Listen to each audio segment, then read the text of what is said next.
Today's story is a claustrophobic. A little after 3 p.m. on March 22nd, 1959, a 20-year-old British college student named Neil Moss stood in a cavern about 1,000 feet underground in northern England.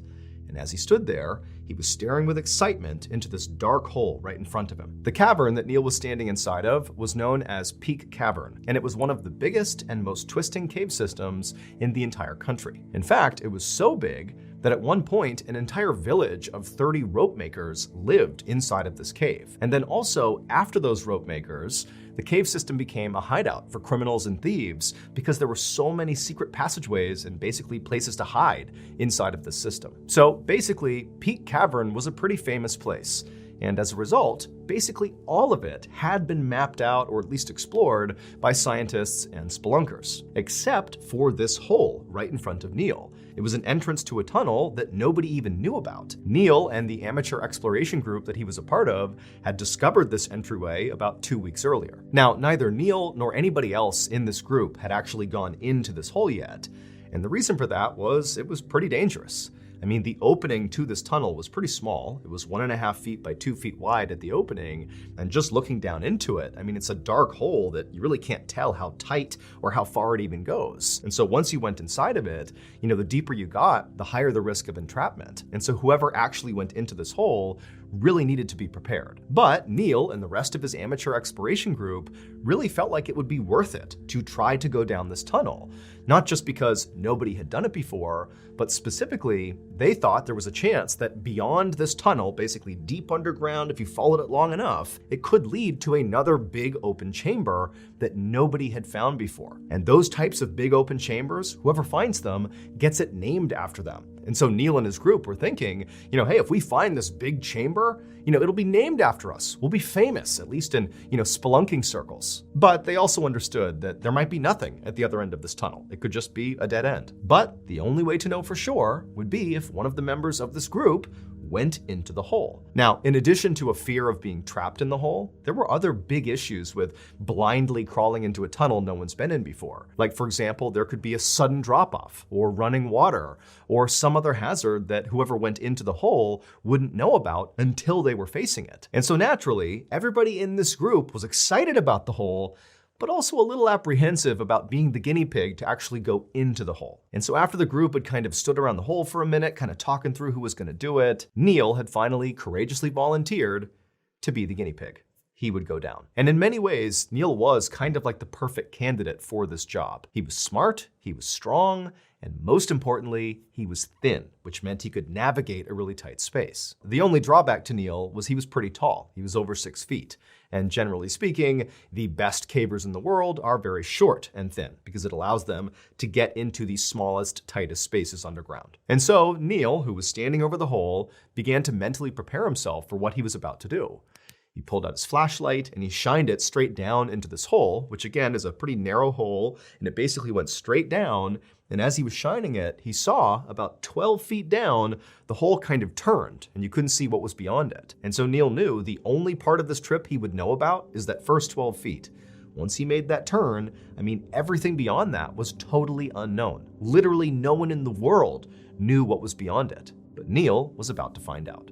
The cave explorers anchored this 75-foot-long wire ladder that was all rolled up to this rock that was inside the cavern, right near the opening to this hole. And once that was in place, they spooled out the ladder and kind of dumped it down into the hole. And so it fell 12 feet down and landed right where this tunnel turned and sort of went into oblivion, where nobody knows what happened after that. And so Neil, his job was going to be to go into this hole feet first, go down 12 feet, and then with his feet, as he kind of blindly crawled backwards feet first into the tunnel, he'd be kicking with his feet this ladder, extending it farther and farther into this tunnel. The idea was this ladder was his way back out again. So he's basically on top of the ladder, making his way, and at any point he can just grab the ladder and climb back out again. And so once the ladder was in place and all the cave explorers were kind of waiting for Neil walked up to the edge of the hole, he took a deep breath, and then he swung one leg into the hole, placed it on one of the rungs of the ladder, put his other leg on the ladder as well, and kind of tested it to make sure the rock that was anchoring the ladder could hold his weight. Once he was sure it could, he said goodbye to the explorers and then began his descent, feet first, down into the hole. As Neil slowly and carefully climbed down this ladder during this first 12-foot section, he felt the walls of this hole closing in on him. When he was close to the bottom of this first section, the walls were literally flush with his shoulders and back. I mean, this was a really tight space. And so finally, he got to the very bottom of this 12-foot section, and he was about to step onto what he thought was another rung, because he can't actually see where he's going. He's just using his feet to feel. And he stepped down, and he felt something hard. It was the ground, so he had reached the bottom of the 12-foot section. He kind of tested the ground with his foot, seeing if it would support his weight. And after feeling confident, he stepped off the ladder and just stood at the bottom of the hole. At this point, Neil used his feet to kick the ladder that was still coiled up at the bottom of the hole into the next turn, into the next section of the tunnel that he'd be going down. And as soon as he kicked it, he heard it kind of spool out as it tumbled down this next section. However, it was not a straight drop like this first section was. This next section he'd be going into was more of a gradual decline, just based on the sound this ladder was making as it tumbled down. And so after the ladder had stopped making noise and he knew it had stopped, Neil gave one final look up at his friends above, gave them a little wave, even though he could barely move his hands because it's so tight around him. And then he got down on his stomach and, feet first, began shimmying himself down into this next section. Now, during the first 12 feet and during the initial turn into this new section, Neil had been able to turn his head and basically look down and see where his feet were going. But after only a few feet of going into this new section, the walls had become so tight on his body that he couldn't even move his head. He really was blind and had no idea where he was going. Now, for a lot of people, this would have been a claustrophobic nightmare. Neil is in this unbelievably tight space. He has no idea what's going to happen next. He doesn't know if it's going to get so tight he'll get wedged in there. It's cold, it's damp. I mean, it's pitch black in there. He does have a headlamp, but his head is like kind of pressed to the ground and he can't really move it. So, he's not really able to look around him. And periodically, as he was shimmying his way down deeper into this tunnel, he would dislodge rocks from the wall and he would hear them strike the wall as they tumbled down into oblivion. He had no idea if these rocks were tumbling into a dead end or if they were tumbling off a ledge somewhere, a ledge that he wouldn't be aware of until he got to it. But for Neil, this environment was something he thrived in. It was why he was so drawn to cave exploration. As much as cave exploring was a physical exercise and a physical test, it was much more a mental test. I mean, can you handle being in these tight spaces and persevering and continuing on when you're all by yourself and it's like dangers all around you? And also, Neil just loved being alone and in the dark. So cave exploration was like perfect for him. When Neil had made it about 10 feet down this new section, his feet touched the rolled up section of the ladder. And so with his toes, he kind of gave it a kick and the ladder tumbled for a second and he could hear it. And then it just kind of vanished altogether, like the ladder had gone over a cliff. And so Neil realized, very likely, just beyond his feet, even though he cannot see it, is a ledge, and very likely either a drop-off or a new cavern. The thing they hope is on the other end of this tunnel. And so this was exciting for Neil. He felt a rush of adrenaline. There's a new turn in the tunnel, and for all he knows, this is the cavern they're looking for. Or it's just another section of tunnel he would have to explore. But either way, he's making progress. And so Neil very carefully scooched backwards until he felt the edge, at which point he let his legs go over the edge, he found his footing on the ladder, and it was at this point when he kind of turned around a little bit that he could see this was not some big open cavern he had found, it was just a turn in the tunnel system. It was now going back to basically a vertical hole, big enough to fit inside of, but Neil has no idea how deep it goes or what it leads to. But Neil was totally undeterred. He lowered his whole body into the section, got on the ladder, and began descending. And very quickly, as he began this descent, the walls of this section, this new vertical section, were so tight, it was about 18 inches in diameter, that he actually couldn't just go straight down. His body didn't fit just trying to maneuver down. So the only way he could get himself to go down further was to shimmy himself side to side like a corkscrew, basically forcing his body deeper and deeper into this hole. And so Neil continued doing this for an additional 18 feet down in this new section of tunnel, which put him at a total of 40 feet down into this tunnel from the entrance where the rest of his friends were. And when he got down there, 18 feet down, he went to step onto the rung to continue his descent, but his foot hit rock. And he felt around with his feet, And he realized this tunnel did not lead to a big new chamber. It instead was a dead end after all. Now, just to be sure, Neil actually kicked as hard as he could. He's kind of restricted, but he kicked with his legs as much as he could to see if maybe this wasn't a true dead end. Maybe it was just an obstruction and he could clear it. But he could tell, after a few stomps, this was not moving. This really was the end. Now, part of Neil was disappointed because he was hoping that by doing this, they would discover this big new chamber and they'd get it named after them. But on the other hand, he was also relieved because by this point, it was extremely claustrophobic, even for a guy who thrived in this environment. By the bottom of this 40-foot section, he is completely wedged in place. And so Neil decided it was time to head back to the surface. But from where he was at, he couldn't even hear his friends. He's way down deep in this tunnel. It's totally pitch black. And so what he needed to do was just begin climbing back up this ladder. And then, about halfway up, he could call up to his friends and tell them, hey, I'm returning. But remember, to get to where Neil is, he has literally forced his body down into this tiny hole, basically corkscrewing himself as deep as he could get. And so he's totally restricted, and his arms are basically by his side, and his hands are basically pinned in front of his body.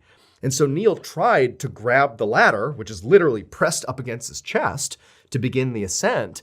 But even though his fingers could touch the rungs of the ladder, he couldn't actually move his arms to pull himself up the ladder. He could just hold the rung. That was it. But Neil had been in similar situations before, and what you do is you just use your legs. You drive with your legs and push your body up until your arms can go above your head, and then you continue the ascent. However, his legs also were basically in the same situation. It was so unbelievably tight around his legs that he couldn't lift his legs up. He could just basically wiggle his feet. Basically, there was no way physically for Neil to get himself out. He would need his team up above to pull him out. And so Neil began shouting as loud as he could, trying to get the attention of his friends up above, telling them, hey, I'm stuck, pull me out. And then also, as best as he could with his hands on the rung, he kind of pulled on the ladder, signaling to them like, hey, get me out of here. Now, he couldn't really hear anything up above. It was sort of muffled, and he couldn't tell if they were yelling back down to him. But as he was holding onto the ladder, he felt a little bit of tension, suggesting they were pulling on him. However, as he held on, waiting to be pulled up and out, he didn't budge. Despite the tension on this ladder clearly coming from the surface from his friends, he wasn't moving. And that's when Neil realized he had made a critical mistake. When he had reached the bottom of this tunnel, when he realized it was a dead end, he had stomped with his feet to confirm it really was a dead end. And when he had done that, he had inadvertently kicked the rungs of this ladder into a crevice, and then rocks, which he had heard kind of falling when he was kicking, landed on top of it, basically pinning the ladder in place. Basically, this ladder was now anchored inside the cave, which meant no matter how hard his friends on the surface pulled, they would not be able to pull the ladder up, which meant they couldn't pull Neil up. And Neil, once he realized this was the issue, he tried to move his feet to clear the rocks off the bottom of the ladder, but he couldn't. It was too tight around him. And so Neil was totally stuck. As many of you may know, aside from telling stories on this YouTube channel, I also tell stories on my flagship podcast, the Mr. Ballin Podcast, Strange, Dark, and Mysterious Stories. And in addition to that podcast, we over at Ballin Studios actually have a whole slate of other incredible strange, dark, and mysterious podcasts for you to enjoy. If you're into baffling and horrifying medical mysteries, well, check out my other podcast I host called Mr. Ballin's Medical Mysteries. Or maybe you want to hear somebody else from Ballin Studios with a far better radio voice tell you a story, like Luke LaManna. Luke has two podcasts under the Ballin Studios umbrella. One is called Wartime Stories, which sort of mirrors what he does on YouTube, also called Wartime Stories. It's like the strange, dark, and mysterious meets the battlefield. And he also has a show called Redacted. It's brand new, and it delves into government conspiracies and cover-ups. It's wild. Ballin Studios also has shows that are just pure nightmare fuel, like Bedtime Stories with host Richard Weil. who looks into cryptid encounters, supernatural deaths, the paranormal, and everything in between. It's really good. And then, of course, we have Run Fool, hosted by the iconic Rodney Barnes, who's like a true pioneer in the horror space. We were so lucky to be able to collaborate with him, and his show, which sort of delves into terrifying folklore, is just one of a kind. You gotta check it out. So if any of these shows appeal to you, make sure you go check them out by just going to any podcast platform and looking up Ballin Studios, and boom, you'll see all of our shows. Make sure you follow along and tune in each week for new episodes.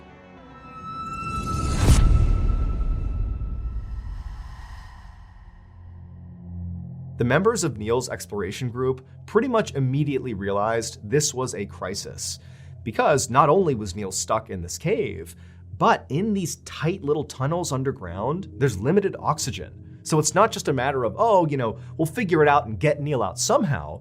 It's like, no, you have a limited amount of time before Neil runs out of oxygen down there. Even if you come up with a solution, it might be too late. And so immediately, members of the exploration group left Peak Cavern to go get help.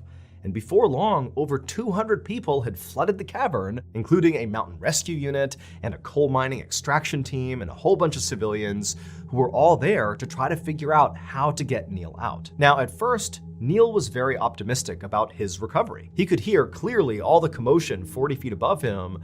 He couldn't fully discern what was going on there, but he could clearly tell a major rescue operation was afoot. And so as ropes were cast down and ladders were cast down to try to get him out, and they continued to fail, and as the air he was breathing began to thin out and it was getting harder to breathe, Neil's reaction was to kind of be positive.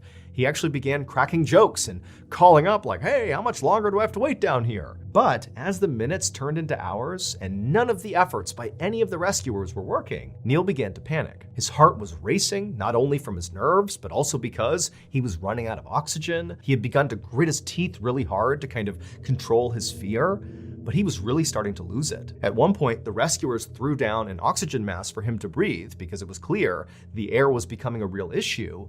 But even though the mask literally tumbled down and hit him right on the head, so it's right here, he couldn't get his arms up to put the mask on. And so there it is, salvation, but he couldn't use it. And so before long, Neil sort of began drifting in and out of consciousness. One moment he'd be calling up to his rescuers, asking for an update. The next, they'd call down to him and get no response. Clearly, this situation was becoming dire. Now, to this point, the way the rescue had gone was the rescuers were basically throwing equipment into the hole, be it ladders or ropes or oxygen masks for Neil to grab onto or put on him, and they were hoping that basically Neil could get himself out of the hole. Because the great fear was, if we send a rescuer, or rescuers plural, into this hole to get him, they could get stuck, and now we have an even bigger problem. But when Neil began losing consciousness, when they couldn't get him to call back to them, they knew they were genuinely running out of time. And so they began pumping oxygen into the hole to hopefully buy some extra time. And then they decided, we gotta send someone into the hole. Someone has to go in there, get Neil, and pull him out. And so one by one, these courageous rescuers went down into the hole, and 8 times they tried, and 8 times they failed. All 8 either got stuck along the way or they passed out along the way. 3 people actually reached Neil and actually touched Neil, but there was no way to grab him and pull him out. And so Neil, who was conscious for a lot of this, he's hearing and literally in some cases seeing rescue. It's right there, it's right in front of him, but it just didn't work. By the time the 8th man was pulled back out of the hole, they could hear in the hole this horrible sound, which was Neil gasping for air. Even though they were attempting to pump air into this hole, it wasn't enough, and Neil just couldn't fill his lungs with enough oxygen. And so the rescuers yelled into the hole for Neil to just hold on. They were gonna get him out of there, just be strong, hold on. But by this point, Neil, he wasn't even saying anything back. He just continued making these awful gasping sounds. By about 7 p.m., when Neil had been stuck in this hole for 4 hours, the rescuers decided to send one more guy into this hole, this really small civilian. And he went down there with a rope to attach around Neil and hopefully pull him out. And this little civilian managed to get all the way down, all the way to Neil. And when he found Neil, Neil was unconscious, but alive. And the rescuer put the rope around Neil's shoulders and then signaled to the surface to begin pulling. And so from the surface, they pulled on this rope, and slowly but surely, Neil began to be pulled out of the hole. and he moved about 18 inches, being monitored by the civilian who was down there. However, because they were pulling so hard on this rope to get Neil to move, the pressure from that rope was basically crushing Neil's chest, and he stopped breathing. And the civilian who was down there with Neil noticed it and yelled up to the group to stop. And they had to take the rope off because, yeah, they might be able to pull him out this way, but they would kill him. He would suffocate. And so once the civilian rescuer came out of the hole, he told the group, like, look, Neil's body is simply too big to be yanked out of the hole safely. He needs to be conscious and able to contort and twist his body, basically undoing what Neil did to get down there in order to get out again. Like, we need his participation, and he's unconscious, so we can't do that. And so at this point, the rescuers were totally desperate. You know, they know Neil is still alive. They can hear some of his ragged breathing coming out of the hole, but they knew they had to do something drastic right now or Neil was gonna die. And so they came up with this plan for this even smaller rescuer, this woman, to go down into the hole, get to Neil, and break his collarbone to try to shrink his body to be able to pull him out. And so this woman, she goes down there and she reaches Neil, but she failed to break his collarbone. And so she too had to come out of the hole, leaving Neil behind. And so once the woman came out of the hole, it became clear to the rescuers that Neil was not getting out of this hole, even though he was just 40 feet away and at this moment still very much alive. They could hear his ragged breathing, but there was just nothing anybody could do. And so one of the rescuers called Neil's father and told him, you need to come out to Peak Cavern. Not long after that, Neil's father, Eric Moss, arrived at Peak Cavern. Now, he knew going into this that his son was stuck. That's why he got the phone call to come out here. But he did not understand just how dire the situation really was. But as soon as he got to Peak Cavern and saw all these vehicles outside and the hundreds of rescuers coming in and out of the cave with these sad, dark expressions on their faces, Eric knew this was really bad. And so Eric made his way into Peak Cavern, and for hours he just hoped and prayed that whatever was happening would be enough to get his son out. And for hours, Eric just stood there in Peak Cavern, hoping to see his son emerge from the hole, hoping to come up and say everything is okay, but he didn't. And things only got worse. It eventually began to rain, and unfortunately, Peak Cavern, and specifically the hole that Neil was stuck inside of, flood when it rains. And so as rainwater is pouring into this cavern and Neil is still alive but stuck in this hole, they had to make the heart-wrenching decision in front of Neil's father to abandon the operation and get out of the cave, knowing Neil was going to die. Rescuers were finally able to get back into Peak Cavern at about 3 a.m. on March 24th, which is approximately 36 hours after Neil got trapped. By this point, the rains had subsided, the flood had cleared, and so they went in there hoping for a miracle. And when they got to the hole and listened into it, they actually heard Neil still breathing. He was still alive, but it was very clear he was at the end of his life. And all they could do was just sit around this hole and listen as Neil took his last few final ragged breaths. And then eventually they listened as Neil took his final breath and the hole went silent. Now, at this point, it was too dangerous to send anybody back down into this hole, and so no one could get physically close enough to Neil to actually confirm that he really is dead. However, after the hole remained silent for quite a while, a doctor who was on site did walk over and declare Neil dead. And so at this point, the rescue operation became a recovery operation. However, as rescuers were getting ready to go back down into the hole to retrieve Neil's body, it was at this point that Neil's father, Eric Moss, who had been there this whole time and had been witness to the doctor declaring his son dead, it was at this point that he stepped in and said, "Stop, get everybody out of the cave. I don't want anybody else to lose their lives." And so ultimately, Eric made the decision to leave his son's body where it was. Eventually, once it was 100% certain that Neil really must be dead at this point, they would fill in the hole that Neil had climbed down inside of with loose rocks from the cave, entombing him inside of it forever. And in his memory, the tunnel that Neil died inside of was named after him. It's called Moss Chamber.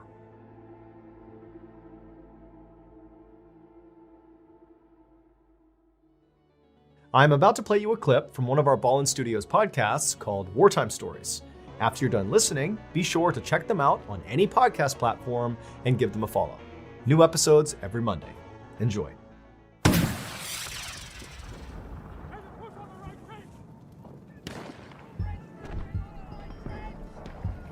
The story you are about to hear comes from the front lines of World War I, a place where many men lost everything: their friends, their limbs, their lives. Some men survived, but lost something else: their minds. Perhaps born out of the delusions that any man might suffer when taken from his ordinary life and subjected to an unfamiliar and hellacious environment that pushes both his body and his mind to the breaking point. Some of these young men returned home with far more than the usual stories of combat. They spoke of something else that they encountered, something unnatural, a highly intelligent creature that prowled the frontline trenches. The men who might have assured us that what they saw was indeed real and not a figment of their imagination, they are now gone. But their incredible story remains.